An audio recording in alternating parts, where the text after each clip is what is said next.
I'm here today with the Lanscout Junior 2, and this is a very small device, very easy to use. You have a backlight here, so that's pretty cool. And you can test your RJ45 LAN cables with this one.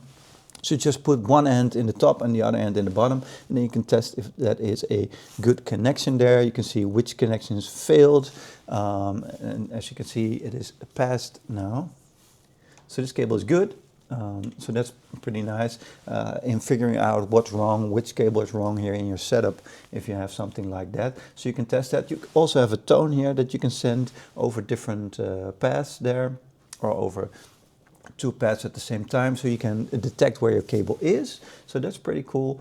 You have that backlight, it's easy to turn on and off, and the instruction manual is very easy to use. So you've just a few buttons there, and you can also test your main wall outlet if you want by using a cable that you already know that is good.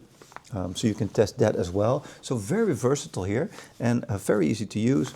This manual, it just says everything in there, from the power button there to what happens when you see different things here.